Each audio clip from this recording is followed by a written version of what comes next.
1958 August 29 അസ്ഥിരമായൊരു സമ്പദ് വ്യവസ്ഥ നിലനിന്നിരുന്ന US സ്റ്റേറ്റായ ഇന്ത്യാനയിലെ ഗാരി എന്ന സ്ഥലത്തെ മേഴ്സി ഹോസ്പിറ്റൽ. അധികം വൈകും മുമ്പ് തന്നെ ജോസഫ് വാൾട്ടർ ജോക്ക് ജാക്സണിന്റെ ഭാര്യ കാതറിൻ എസ്തേർ സ്ക്രൂസ് ഒരു കുഞ്ഞിന് ജന്മം നൽകി. നിലാവിൽ മുങ്ങി നിന്ന ആ രാത്രിയുടെ നിശബ്ദതയെ ഭേദിച്ച് ഒരു ശിശുവിന്റെ ആദ്യ നാദം അവിടെയെങ്ങും മുഴങ്ങി. വലിയ തവിട്ട് കണ്ണുകളും നീണ്ട കൈകളുമുള്ള ഒരാൺകുട്ടി പിറന്നിരിക്കുന്നു. ജോസഫ് കാതറിൻ ദമ്പതികൾ തങ്ങൾക്ക് 8ാമത് പിറന്ന ആ കുഞ്ഞിന് പേരിട്ടു Michael Joseph Jackson. Michael Jackson.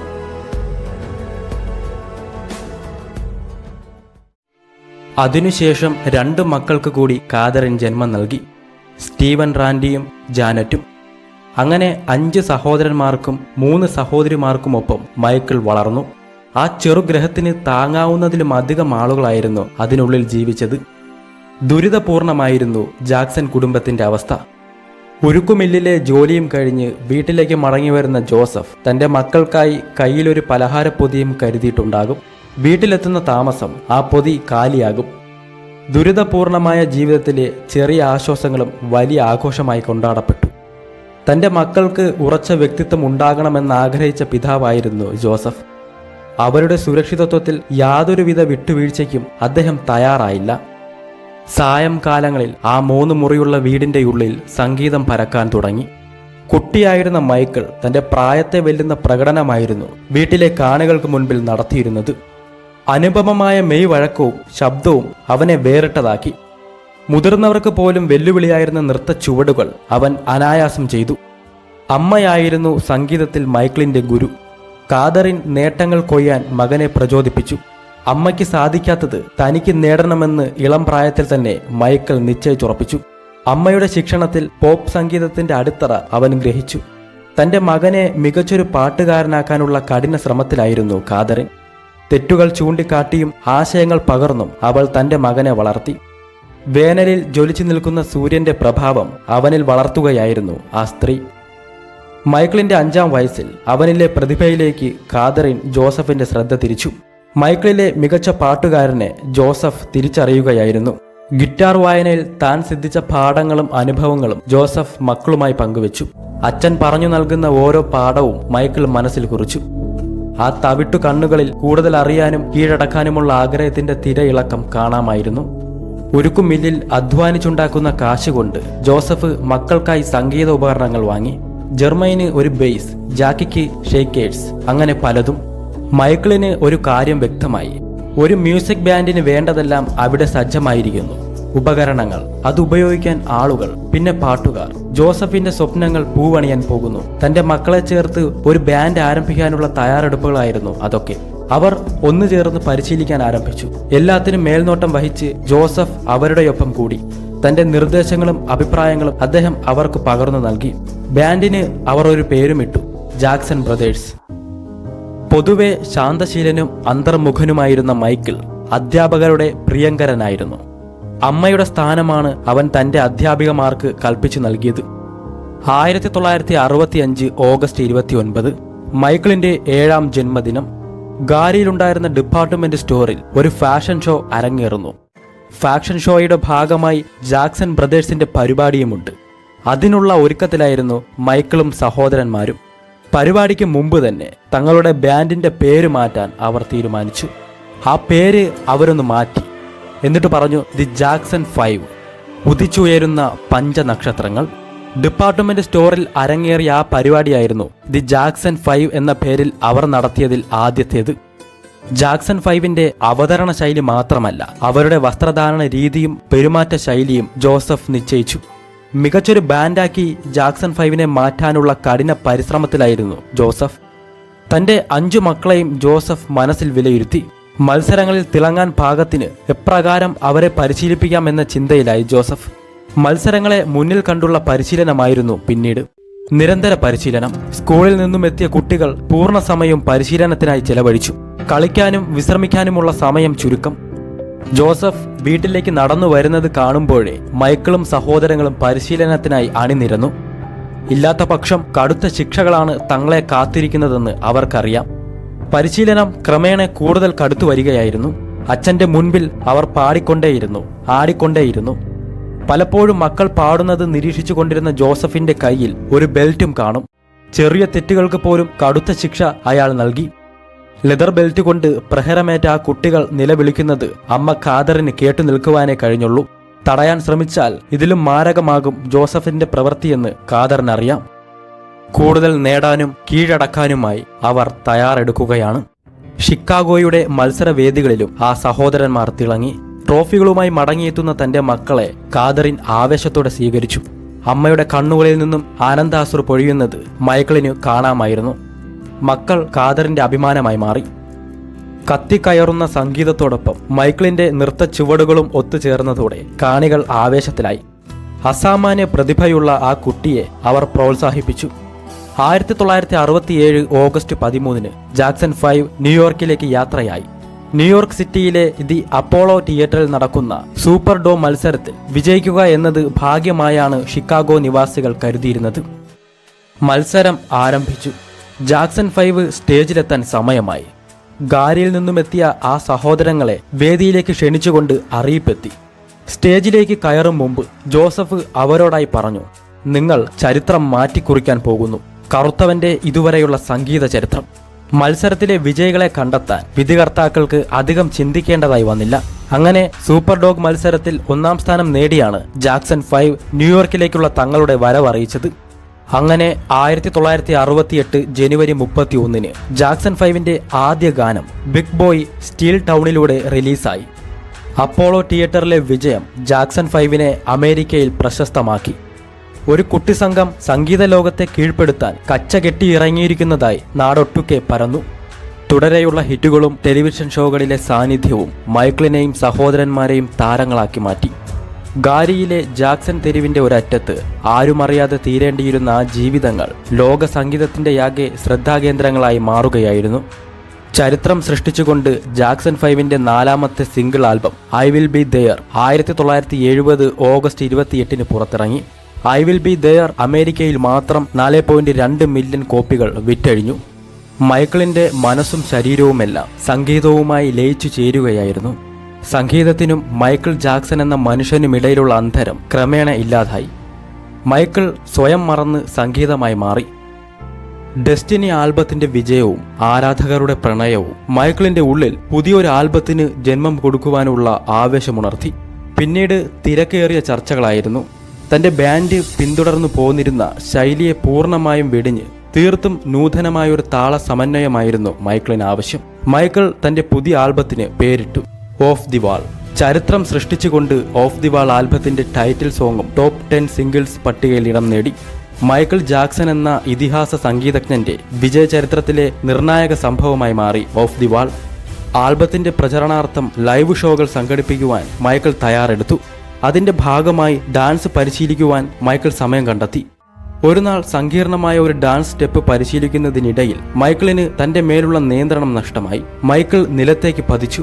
Studio ജീവനക്കാരും മറ്റും അവന്റെ അടുത്തേക്ക് ഓടിയെത്തി.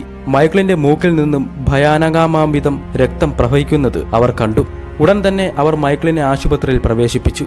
അവന്റെ ആ വിടർന്ന മൂക്കിന് കാര്യമായ ക്ഷതം സംഭവിച്ചിരിക്കുന്നു. മൈക്കിളിന്റെ നിർബന്ധത്തെ തുടർന്ന് പ്ലാസ്റ്റിക് സർജറി നടത്താൻ ഡോക്ടർമാർ തയ്യാറായി. ഓപ്പറേഷൻ തിയേറ്ററിനകത്ത് അതിസങ്കീർണമായ റൈനോപ്ലാസ്റ്റി സർജറി നടക്കുമ്പോൾ പുറം ലോകം മൈക്കിളിന്റെ ഓഫ് ദി വാൾ സൃഷ്ടിച്ച ഉന്മാദത്തിൽ ആറാടുകയായിരുന്നു. 1980 സെപ്റ്റംബർ 26 ജാക്സൺ സഹോദരന്മാരുടെ 13ാമത്തെ സ്റ്റുഡിയോ ആൽബമായി ട്രയംഫ് പുറത്തിറങ്ങി. മൈക്കിളിന്റെയും സഹോദരന്മാരുടെയും പ്രതീക്ഷ തെറ്റിയില്ല. ട്രയംഫ് ആൽബം ഒരു ഹിറ്റായി മാറി. പുതിയ ആൽബത്തിനായുള്ള ചർച്ചകൾക്കിടയിൽ ക്വിൻസി ജോൺസ് മൈക്കിളിനോടായി ഒരു അഭിപ്രായം പറഞ്ഞു. ഒരു സുന്ദരിക്കായി ശണ്ട കൂടുന്ന 2 കാമുകന്മാരെ പറ്റിയുള്ള ഒരു ഗാനം മൈക്കിൾ എഴുതണം എന്നായിരുന്നു അദ്ദേഹത്തിന്റെ അഭിപ്രായം. മൈക്കിൾ സമ്മതം മൂളി. എക്കാലത്തെയും വലിയ വിജയമാകണം തന്റെ പുതിയ ആൽബമെന്ന് മൈക്കിളിന് വാശിയുണ്ടായിരുന്നു. പൂർണ്ണതയ്ക്കായി ഏതറ്റം വരെയും പോകാൻ മൈക്കിൾ തയ്യാറായി. ദീർഘനേരത്തെ ആലോചനയ്ക്കും ചർച്ചകൾക്കും ശേഷം മൈക്കിൾ തന്റെ പുതിയ ആൽബത്തിന് പേരിട്ടു ത്രില്ലർ. ഇതിനിടയിൽ തന്നെ മൈക്കിളിനെതിരെ ആരോപണവുമായി പല യുവതികളും രംഗത്തെത്തിയിരുന്നു. തങ്ങളുടെ കുട്ടികളുടെ പിതാവ് മൈക്കിളാണെന്നായിരുന്നു അവരുടെ ആരോപണം. മൈക്കിളിനോടുള്ള ആരാധന അതിര് കടന്നപ്പോൾ ഏതു വിധേനയും മൈക്കിളിനെ സ്വന്തമാക്കണം എന്ന ഭ്രാന്തമായ തീരുമാനത്തിന്റെ ഭാഗമായാണ് ഇത്തരം വ്യാജ ആരോപണങ്ങൾ അവർ ഉന്നയിച്ചത്. ആരോപണങ്ങളുമായി നിരവധി കത്തുകളാണ് മൈക്കിളിന് ലഭിച്ചിരുന്നത്. ഇതുപോലെ നിരവധി ആരോപണങ്ങൾക്കും ആരാധകന്മാരുടെ അതിരുകടന്ന ആരാധനയ്ക്കും വിധേയനായ മൈക്കിൾ അവരെ ഒരു പേരിട്ട് വിളിച്ചു, ബില്ലി ജീൻ. അവരെ മനസ്സിൽ കണ്ടുകൊണ്ട് മൈക്കിൾ ഒരു ഗാനം എഴുതി. ആ വരികൾ എഴുതുമ്പോൾ തന്നെ മൈക്കിളിന് ഉറപ്പായിരുന്നു അതൊരു വൻ വിജയമായി മാറുമെന്ന്. പൂർണ്ണ സംതൃപ്തനായാണ് മൈക്കിൾ ആ ഗാനം രചിച്ചത്. Post disco, soul, funk, dance, pop ശൈലികളെ ഇഴചേർത്ത് ആകർഷകമായി മൈക്കിൾ തന്നെ ബില്ലി ജീൻ എന്ന ആ ഗാനം കമ്പോസ് ചെയ്തു. താൻ കമ്പോസ് ചെയ്ത ബില്ലി ജീൻ എന്ന ഗാനം വലിയ തരംഗമായി മാറി. ത്രില്ലർ ആൽബത്തിന്റെ റെക്കോർഡിങ്ങിനിടയിൽ മൈക്കിളിന് ഏറെ വെല്ലുവിളി ഉയർത്തിയ ഗാനമാണ് the lady in my life. എണ്ണിയാൽ ഒടുങ്ങാത്തത്ര ടേക്കുകളാണ് മൈക്കിൾ ജാക്സന് ഇതിനുവേണ്ടി ചിലവഴിക്കേണ്ടി വന്നത്. അങ്ങനെ ത്രില്ലർ എന്ന ഗാനം അവിടെ ജീവൻ വെച്ചു. മ്യൂസിക് ചാർട്ടുകളിൽ ആദ്യ സ്ഥാനങ്ങളിലെത്താൻ ഈ ഗാനത്തിനായി. ചരിത്രത്തിൽ വിരളമായി മാത്രം സംഭവിക്കുന്ന ഒരു അത്ഭുത പ്രതിഭാസമായി ത്രില്ലർ പരിണമിച്ചു. പിന്നീടുള്ള സംഗീത ചരിത്രത്തിന്റെ ഗതിയെ നിർണയിക്കുവാൻ മൈക്കിൾ ജാക്സന്റെ ആ ആൽബത്തിനായി. ത്രില്ലർ ആൽബത്തിന്റെ വിജയ കുതിപ്പ് മൈക്കിളിൽ ആവേശം നിറച്ചു. തന്റെ വലിയ സ്വപ്നം യാഥാർത്ഥ്യത്തെ ചുംബിച്ചതിന്റെ നിർവൃതി ആ മുഖത്ത് സ്ഫുരിച്ചു. ചരിത്ര താളുകൾ മൈക്കിൾ ജാക്സൺ എന്ന 24-കാരനായി മാറ്റിവെക്കപ്പെട്ടതായി. 1983 മാർച്ച് 31 MTVയിൽ ജാക്സന്റെ ബീറ്റ് ഇറ്റ് ആദ്യമായി സംപ്രേഷണം ചെയ്തു. സംഗീതത്തിന്റെയും നൃത്തത്തിന്റെയും ശക്തിയെ വെളിപ്പെടുത്തിയ ഈ ഗാനം മൈക്കിൾ ജാക്സനെ ഒരു ഇന്റർനാഷണൽ പോപ്പ് ഐക്കണാക്കി മാറ്റുന്നതിൽ ഏറെ സഹായിച്ചു. അന്നും ഇന്നും എന്നും ആരാധകരുടെ പ്രിയ ഗാനമാണ് ബീറ്റ് ഇറ്റ്.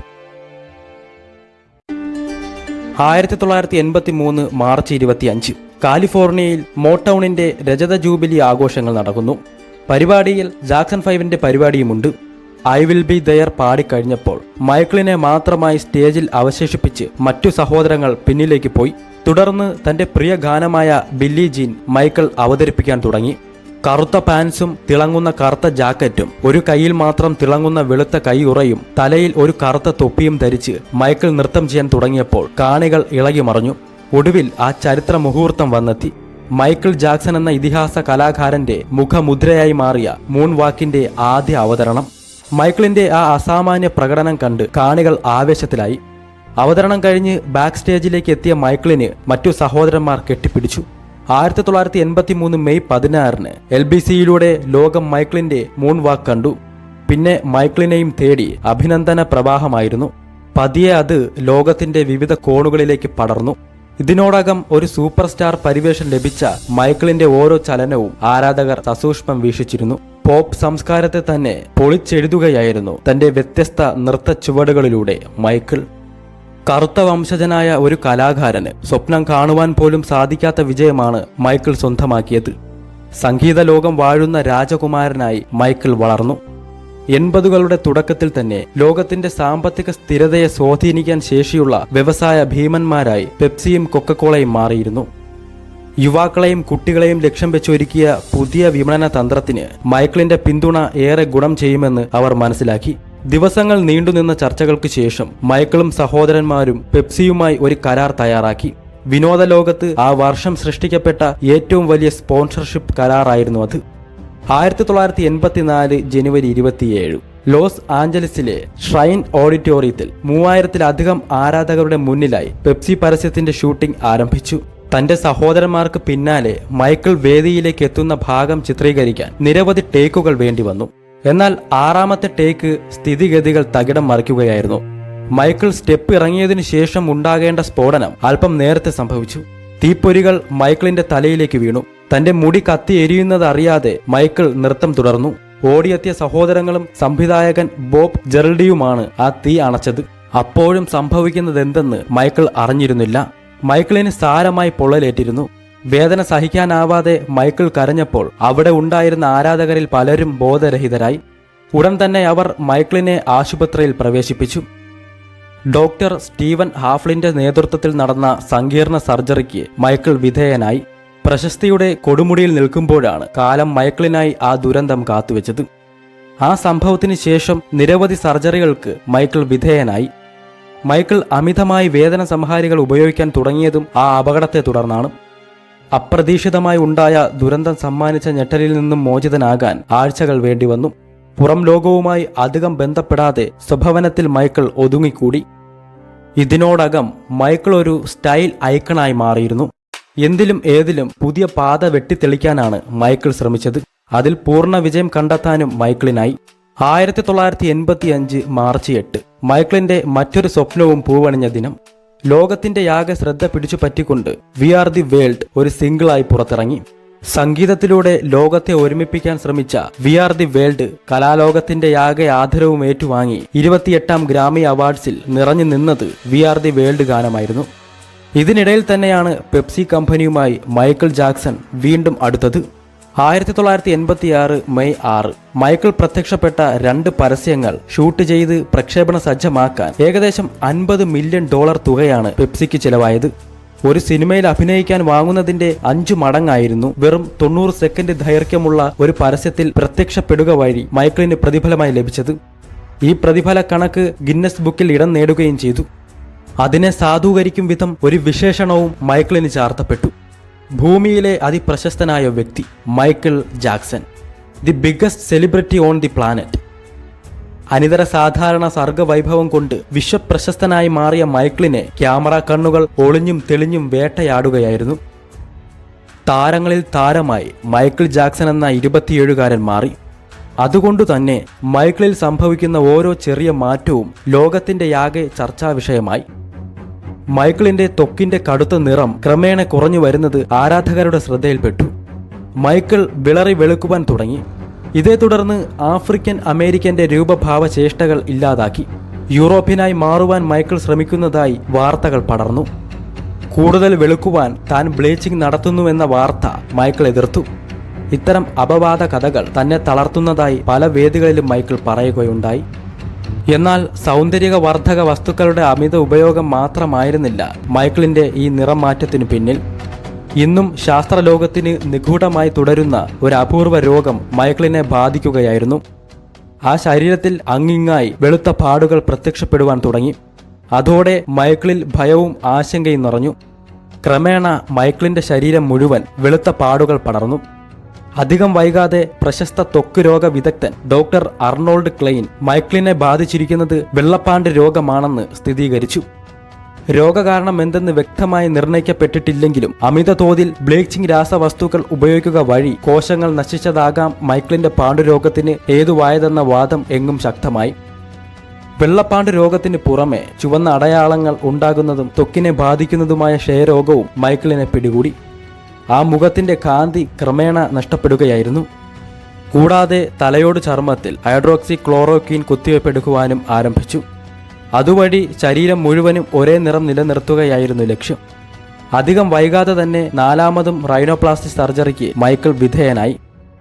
ത്വക്കിന്റെ നിറം മാറ്റുവാൻ താൻ ബോധപൂർവം യാതൊന്നും ചെയ്യുന്നില്ലെന്ന വാദത്തിൽ ഉറച്ചു നിൽക്കുമ്പോഴും തുടരെ പ്ലാസ്റ്റിക് സർജറികൾ നടത്തി ബാഹ്യകാര്യത്തിൽ ഇതാനുസൃത മാറ്റങ്ങൾ വരുത്തുവാൻ മൈക്കിൾ ശ്രമിച്ചുകൊണ്ടേയിരുന്നു. ലോകത്തിലെ ഏറ്റവും പ്രശസ്തനായ കറുത്തവനിൽ നിന്നും വിശ്വപ്രാപ്തനായ വെളുത്തവനിലേക്കുള്ള മൈക്കിളിന്റെ പരിണാമത്തിന് ചില സാമൂഹിക രാഷ്ട്രീയ മാനങ്ങളും കൽപ്പിക്കപ്പെട്ടു. ആർക്കും വെളിപ്പെടാത്ത നിഗൂഢ സമസ്യയായി മൈക്കിളിന്റെ വ്യക്തിജീവിതം മാറുകയായിരുന്നു. ചൂടേറിയ ചർച്ചകൾക്കും വാദപ്രതിവാദങ്ങൾക്കും കെട്ടുകഥകൾക്കും വിഷയമായി മാറിയ മൈക്കിൾ ക്യാമറ കണ്ണുകൾക്ക് അധികം പിടികൊടുക്കാതെ തന്റെ സ്റ്റുഡിയോയിൽ തന്നെ ആയിരിക്കുവാൻ ശ്രമിച്ചു. ഇതിനോടകം തന്നെ ആ ഹൃദയത്തിൽ പുതിയൊരു മ്യൂസിക് ആൽബം ഉരുത്തിരിഞ്ഞിരുന്നു. മറ്റു കാര്യങ്ങളിൽ അധികം ഇടപെടാതെ ത്രില്ലറിന്റെ ചരിത്ര വിജയത്തിനെ മറികടക്കുവാൻ ശേഷിയുള്ള ഒരു ആൽബത്തിന് ജന്മം കൊടുക്കുവാൻ മൈക്കിൾ തന്റെ മനസ്സിനെയും ചിന്തകളെയും സജ്ജമാക്കി. വളരെ പെട്ടെന്ന് തന്നെ ഗാനം റെക്കോർഡ് ചെയ്ത് തീർക്കുവാൻ മൈക്കിളിനും ജോൺസിനും സാധിച്ചു. ഗാനത്തെ അടിസ്ഥാനപ്പെടുത്തി ഒരു ഷോർട്ട് ഫിലിം ഒരുക്കുന്നതിനെ പറ്റി പിന്നീട് മൈക്കിൾ ചിന്തിച്ചു. ഒരു നാൾ ജോൺസിനോടായി മൈക്കിൾ പറഞ്ഞു, ആരാധകരെ തൃപ്തിപ്പെടുത്തുക മാത്രം ചെയ്യുന്ന ഒരു ആൽബമല്ല നമുക്ക് സൃഷ്ടിക്കേണ്ടത്, പൂർണ്ണതയുടെ അതിരിനെ തൊടുവാൻ നമുക്കാകണം. ഒടുവിൽ ആൽബത്തിന് മൈക്കിൾ പേരിട്ടു ബാഡ്. 1987 ഓഗസ്റ്റ് 31 വാനോളം ഉയർന്ന ആരാധക പ്രതീക്ഷയുടെ മുന്നിലേക്ക് മൈക്കിൾ ജാക്സന്റെ 7ാമത്തെ സ്റ്റുഡിയോ ആൽബമായി ബാഡ് അവതരിച്ചു. വൻ വരവേൽപ്പാണ് ആൽബത്തിന് ലഭിച്ചത്. അമേരിക്കയിൽ മാത്രമല്ല, ലോകത്തിന്റെ വിവിധ കോണുകളിൽ ബാഡ് തരംഗമാഞ്ഞടിച്ചു.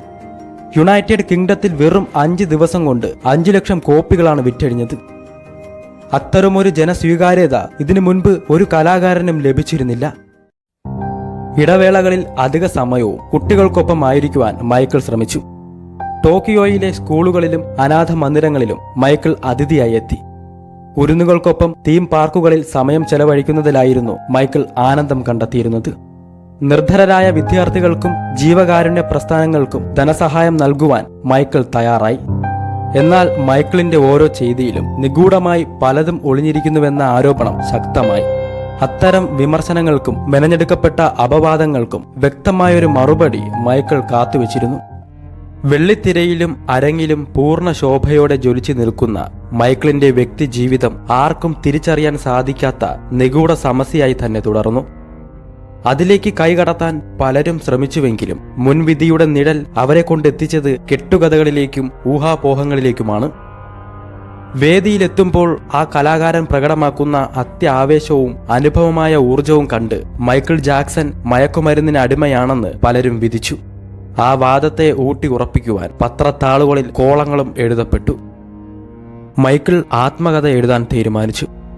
രചനാവേളയിൽ പൂർണ്ണ പിന്തുണയുമായി എയർഹാർട്ട് മൈക്കിളിനൊപ്പം തന്നെ ഉണ്ടായിരുന്നു.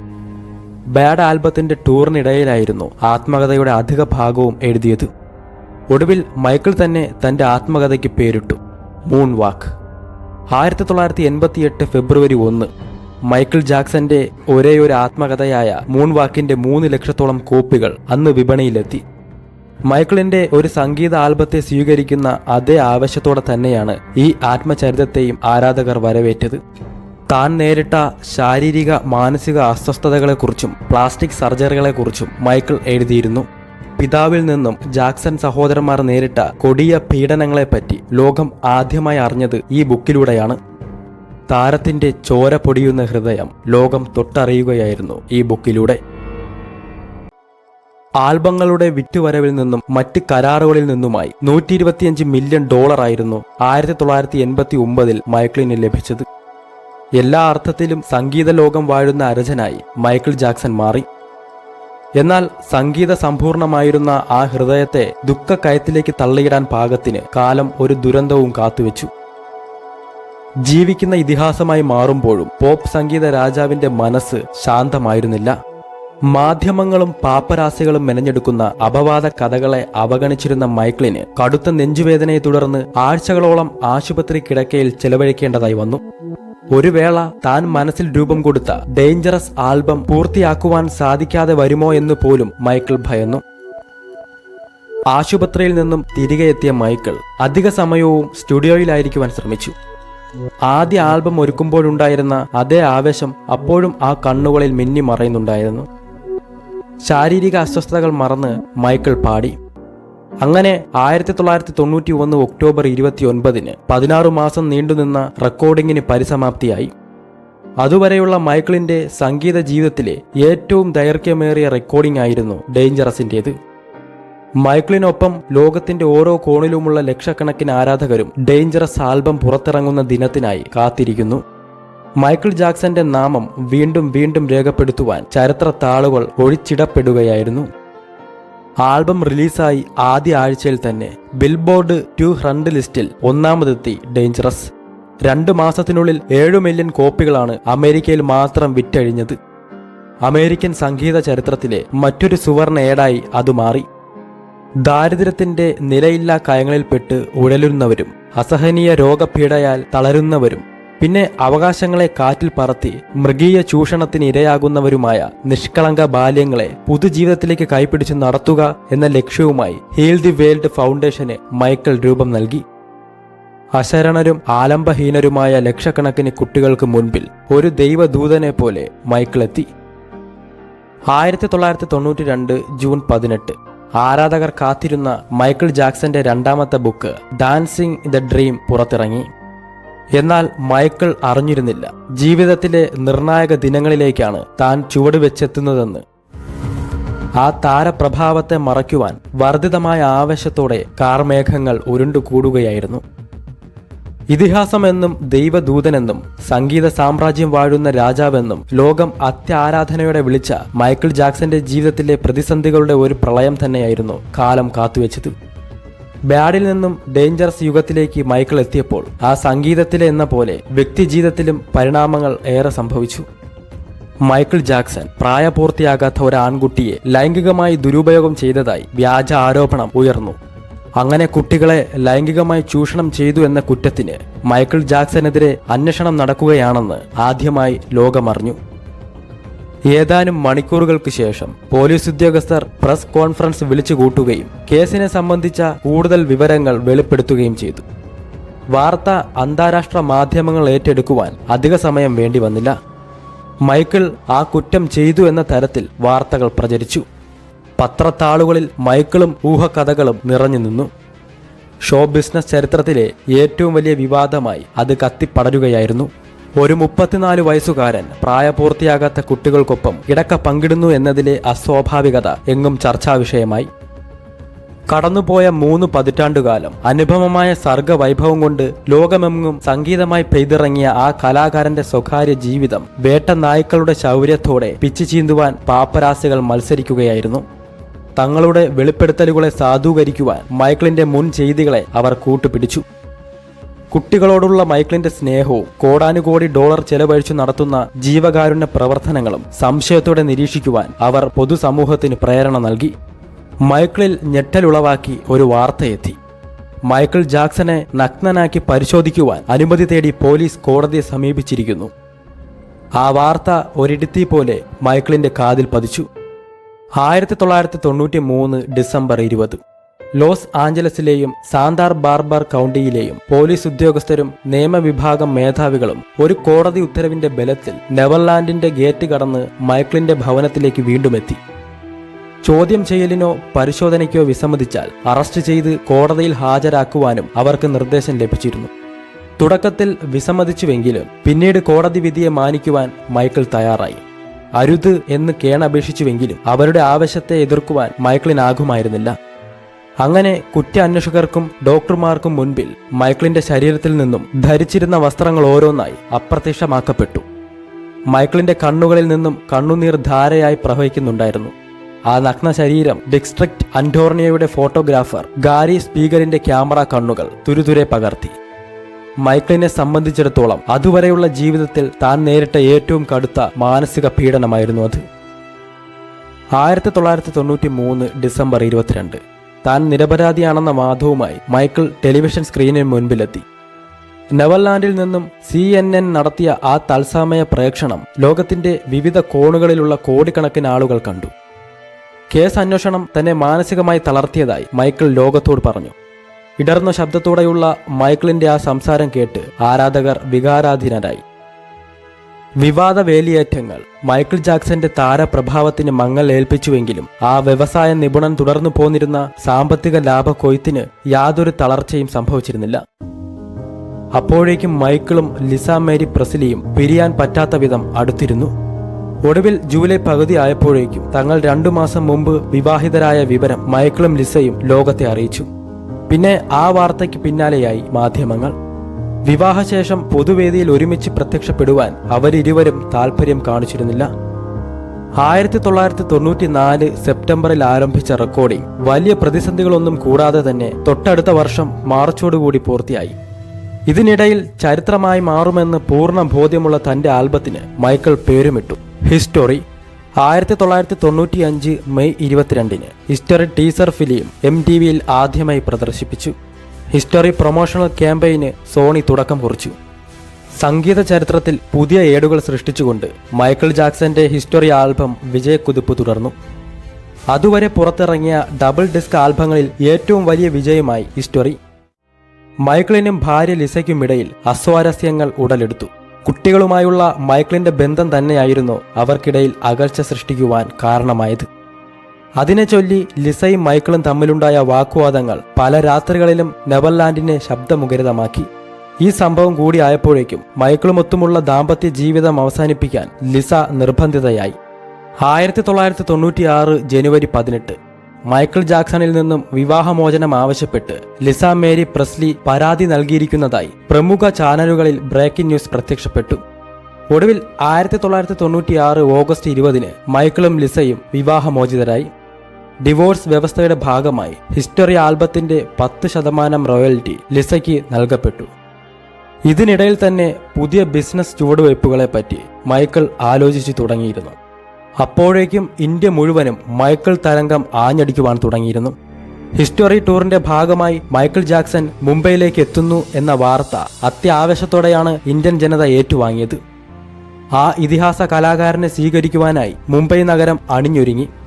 ശിവസേന നേതാവായിരുന്ന രാജ് താക്കറെ നേതൃത്വം നൽകുന്ന ശിവ് ഉദ്യോഗ് സേന എന്ന സംരംഭമാണ് ഇന്ത്യയിലേക്കുള്ള മൈക്കിളിന്റെ വരവിന് കളമൊരുക്കിയത്. അങ്ങനെ ഇന്ത്യയിൽ പരിപാടി അവതരിപ്പിക്കണം എന്ന മൈക്കിളിന്റെ വലിയ സ്വപ്നം യാഥാർത്ഥ്യമായി. ഒപ്പം ആ കലാകാരനെ ഒരു നോക്ക് കാണാനുള്ള ലക്ഷക്കണക്കിന് ഇന്ത്യക്കാരുടെ മോഹവും പൂവണിഞ്ഞു. ഒരു തിരിച്ചുവരവ് ഉണ്ടാകുമെന്ന് ഉറപ്പു നൽകിയ ശേഷമാണ് ഇന്ത്യൻ മണ്ണിനോട് ആ ഇതിഹാസ സർഗ പ്രതിഭ യാത്ര പറഞ്ഞത്. വർഷങ്ങളായി മൈക്കിളിന്റെ പേഴ്സണൽ നഴ്സായി പ്രവർത്തിച്ചു വന്നിരുന്ന സ്ത്രീയാണ് ഡെബി. മൈക്കിളിനെ ചികിത്സിച്ചിരുന്ന ത്വക്ക് രോഗ വിദഗ്ധൻ ഡോക്ടർ അർണോൾഡ് ക്ലെയിനിന്റെ അസിസ്റ്റന്റ് ആയിരുന്ന കാലത്താണ് ഡെബി ആദ്യമായി മൈക്കിളിനെ പരിചയപ്പെട്ടത്. ഡെബിയെ വിവാഹം ചെയ്യാൻ മൈക്കിൾ തീരുമാനിച്ചു. ഒടുവിൽ 1996 നവംബർ 13 ഓസ്ട്രേലിയയിലെ സിഡ്നിയിലുള്ള ഷെർട്ടൺ ഓൺ ദി പാർക്ക് ഹോട്ടലിൽ നടന്ന ലളിത ചടങ്ങിൽ 38 വയസ്സുകാരൻ മൈക്കിളും 37 വയസ്സുകാരി ഡെബിയും വിവാഹിതരായി. വെറും 15 സുഹൃത്തുക്കൾ മാത്രമാണ് അവിടെ സന്നിഹിതരായിരുന്നത്. 1997 ഫെബ്രുവരി 13 മൈക്കിൾ കാത്തിരുന്ന ദിനം. ലോസ് ആഞ്ചലസിലെ സിഡേഴ്സ് സീനായ മെഡിക്കൽ സെന്ററിൽ വെച്ച് ഡെബി റോവ് മൈക്കിൾ ജാക്സന്റെ ആദ്യ കുഞ്ഞിന് ജന്മം നൽകി. ഒരാൺകുഞ്ഞിന്റെ പിതാവായതിലെ സന്തോഷം മൈക്കിൾ മറച്ചുവെച്ചില്ല. തന്റെ മുത്തച്ഛന്റെ പേര് തന്നെ മൈക്കിൾ അവനിട്ടു, പ്രിൻസ് മൈക്കിൾ ജാക്സൺ. അപ്പോഴേക്കും പുതിയ ആൽബത്തിനുള്ള അവസാനവട്ട പ്രവർത്തനങ്ങൾ മൈക്കിൾ തുടങ്ങിയിരുന്നു.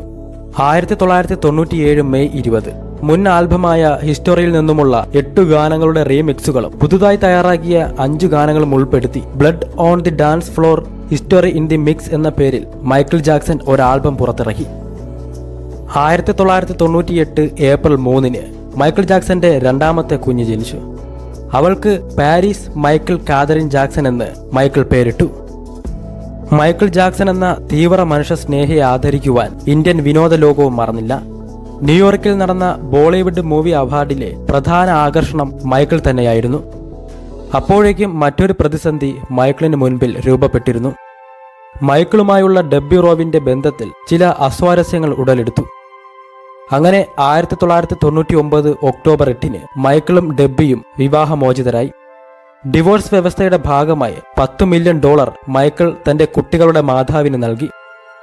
കുട്ടികളുടെ സംരക്ഷണ ചുമതല പൂർണ്ണമായും മൈക്കിളിനെ ഏൽപ്പിച്ചിട്ടാണ് ഡെബി വഴിപിരിഞ്ഞത്. 2001 September 10 Michael Jackson the 13th anniversary സെലിബ്രേഷന്റെ ഭാഗമായുള്ള രണ്ടാമത്തെ കൺസേർട്ട് നടന്നത്. റോക്ക് മൈ വേൾഡ് അവതരിപ്പിച്ചുകൊണ്ട് ആഘോഷ പരിപാടികൾക്ക് മൈക്കിൾ വിരാമമിട്ടു. 2006 നവംബർ 15 ലണ്ടനിൽ അരങ്ങേറിയ 18ാമത് വേൾഡ് മ്യൂസിക് അവാർഡ്സ് വേദിയിലെത്തിയ ബിയോൺസെ ആ വർഷത്തെ ഡയമണ്ട് അവാർഡ് ജേതാവിനെ പ്രഖ്യാപിച്ചു. പോപ്പ് സംഗീത രാജാവ് മൈക്കിൾ ജാക്സൺ. അങ്ങനെ 1.5 വർഷത്തെ ഇടവേളയ്ക്ക് ശേഷം മൈക്കിൾ തന്റെ ആരാധകർക്ക് മുന്നിലെത്തി. ഊർജ്ജസ്വലനും പ്രസന്നവദനുമായി കാണപ്പെട്ട മൈക്കിളിനെ കണ്ട് അവർ ആവേശഭരിതരായി. നിറപുഞ്ചിരിയുമായി ആ പുരുഷാരത്തെയാകെ തന്നിലേക്ക് കേന്ദ്രീകരിച്ചു മൈക്കിൾ. 2008 ഓഗസ്റ്റ് 29 മൈക്കിൾ ജാക്സന്റെ 50ാം ജന്മദിനം. ലോകമെങ്ങുമുള്ള ആരാധകർ തങ്ങളുടെ പ്രിയ താരത്തിന്റെ പിറന്നാൾ ഒരാഘോഷമാക്കി മാറ്റുമ്പോഴും കുട്ടികൾക്കൊപ്പം ലാസ് വെഗാസിലെ ഭവനത്തിൽ തന്നെയായിരുന്നു മൈക്കിൾ. മൈക്കിളിന്റെ 50ാം പിറന്നാളിനോടനുബന്ധിച്ച് കിങ് ഓഫ് പോപ്പ് എന്ന പേരിൽ ഹിറ്റ് ഗാനങ്ങളുടെ ഒരു സഞ്ചയവും സോണി BMG പുറത്തിറക്കിയിരുന്നു. ഓരോ രാജ്യത്തെയും ആരാധകരിൽ നടത്തിയ വോട്ടെടുപ്പിൽ ആദ്യ സ്ഥാനത്തെത്തിയ 25ഓളം ഹിറ്റ് ഗാനങ്ങൾ ഉൾപ്പെടുത്തിയാണ് ആൽബം ഒരുക്കിയത്. 2008 അവസാന നാളുകളോടടുത്തതും മൈക്കിളിന്റെ ആരോഗ്യനില കൂടുതൽ വഷളായി. ഒന്ന് എഴുന്നേറ്റ് നിൽക്കുവാനുള്ള ആരോഗ്യം പോലും തനിക്കില്ലെന്ന തോന്നൽ മൈക്കിളിൽ നിറഞ്ഞു. അധിക സമയവും വീൽചെയറിൽ തന്നെയായി മൈക്കിൾ. സർജിക്കൽ മാസ്കും വലിയ സൺഗ്ലാസും ആ മുഖത്ത് എല്ലായ്പ്പോഴും ഉണ്ടാകും. മൈക്കിളിന്റെ മക്കൾ, ഒരു പെൺകുട്ടിയും 2 ആൺകുട്ടികളും തങ്ങളുടെ പിതാവിനൊപ്പം തന്നെ ആയിരിക്കുവാൻ ശ്രമിച്ചു. നിർജ്ജലീകരണവും നടുവേദനയും അസഹനീയമായി. വേദനകളിൽ നിന്നും മാനസിക പിരിമുറുക്കത്തിൽ നിന്നും രക്ഷ നേടാനായി മൈക്കിൾ അമിത തോതിൽ മരുന്നുകൾ ഉപയോഗിക്കുവാനും തുടങ്ങി. അനുദിനം വേദന സംഹാരികളുടെ തോതും ഉയർന്നു. ഭാവിയെപ്പറ്റി വലിയ പ്രതീക്ഷകളോ ആസൂത്രണങ്ങളോ ഒന്നുമില്ലാതെ ആ 50 വയസ്സുകാരൻ ജീവിച്ചു പോന്നു. ലോകാരാധ്യനായ ആ കലാകാരൻ രക്ഷ നേടാൻ പറ്റാത്ത വിധം കടക്കെണിയിൽ അകപ്പെട്ടിരുന്നു. സാമ്പത്തിക കുരുക്കിൽ നിന്നും മോചിതനാകുവാൻ മൈക്കിൾ സംഗീത ലോകത്തേക്ക് തിരിച്ചു വരേണ്ടത് അനിവാര്യമാണെന്ന് അനുചര സംഘത്തിലെ പ്രമുഖർ അഭിപ്രായം പ്രകടിപ്പിച്ചു. തൻ്റെ ഒപ്പം എല്ലായ്പ്പോഴും ഒരു ഡോക്ടർ ഉണ്ടായിരിക്കണമെന്ന ആവശ്യം മൈക്കിൾ അവതരിപ്പിച്ചു. താൻ സ്ഥിരമായി ചികിത്സ തേടാറുള്ള ഡോക്ടർ കോൺറാഡ് മറിയെ തന്നെ തൻ്റെ പേഴ്സണൽ ഫിസിഷ്യനായി നിയമിക്കണമെന്ന കാര്യത്തിൽ മൈക്കിൾ നിർബന്ധം പിടിച്ചു. മൈക്കിളിന്റെ ഉറക്കമില്ലായ്മയ്ക്കും സർവ്വവ്യാധികൾക്കുമുള്ള പ്രതിവിധിയുമായാണ് മറി എത്തിയത്. ഡിപ്രിവാൻ എന്ന മരുന്ന് ഉപയോഗിക്കുവാൻ മറി മൈക്കിളിന് നിർദ്ദേശം നൽകി. ഈ മരുന്ന് ഉപയോഗിക്കുക വഴി ചെറിയ മയക്കമല്ല ലഭിക്കുന്നത്, പൂർണ്ണമായ ബോധക്ഷയമാണ്. മുൻപും മൈക്കിൾ ആ മരുന്ന് ഉപയോഗിച്ചിരുന്നു. 2009 ജൂൺ 25 തിരക്കുകളുടെ ലോകത്തേക്ക് ലോസ് ആഞ്ചലസ് ഉറക്കമുണർന്നു. എല്ലാം പതിവ് പോലെ. സ്റ്റേപ്പിൾ സെന്ററിൽ രാവിലെ തന്നെ നർത്തകരും സംഗീതജ്ഞരും സാങ്കേതിക വിദഗ്ധരും പരിശീലനത്തിനായി ഒത്തുചേർന്നു. മൈക്കിൾ രാവിലെ തന്നെ എത്തുമെന്ന് അറിയിച്ചിട്ടുള്ളതാണ്. അവർ മൈക്കിളിന്റെ വരവിനായി കാത്തിരുന്നു. മണിക്കൂറുകൾ കടന്നുപോയി. ഉച്ചയോടടുത്തിട്ടും മൈക്കിൾ അവിടേക്കെത്തിയില്ല. ഒരു മൂക സംഗീതം അവിടെയെങ്ങും പരക്കുവാൻ തുടങ്ങി. സമയം 12:22. ലോസ് ആഞ്ചലസ് ഫയർ ഡിപ്പാർട്ട്മെന്റ് ഓഫീസിൽ നിന്നും ഒരു ആംബുലൻസ് 100 നോർത്ത് കരോൾവുഡ് ഡ്രൈവിലെ ഒരു വീട് ലക്ഷ്യമാക്കി കുതിച്ചു. 3 മിനിറ്റിനുള്ളിൽ ലക്ഷ്യസ്ഥാനത്തെത്തിയ വൈദ്യസംഘം കണ്ടത് നിശ്ചലനായി തന്റെ ബെഡിൽ കിടക്കുന്ന മൈക്കിൾ ജാക്സനെയാണ്. ഉടൻ തന്നെ അവർ മൈക്കിളിനെ റൊണാൾഡ് റീഗൻ UCLA മെഡിക്കൽ സെന്ററിൽ എത്തിച്ചു. ഹൃദയസ്തംഭനത്തെ തുടർന്ന് മൈക്കിൾ ജാക്സനെ ആശുപത്രിയിൽ പ്രവേശിപ്പിച്ചിരിക്കുകയാണെന്ന വാർത്ത ഒരു കാട്ടുതീ പോലെ കത്തിപ്പടരാൻ അധിക സമയം വേണ്ടി വന്നില്ല. അന്താരാഷ്ട്ര മാധ്യമങ്ങളിൽ ബ്രേക്കിംഗ് ന്യൂസ് പ്രത്യക്ഷപ്പെട്ടു.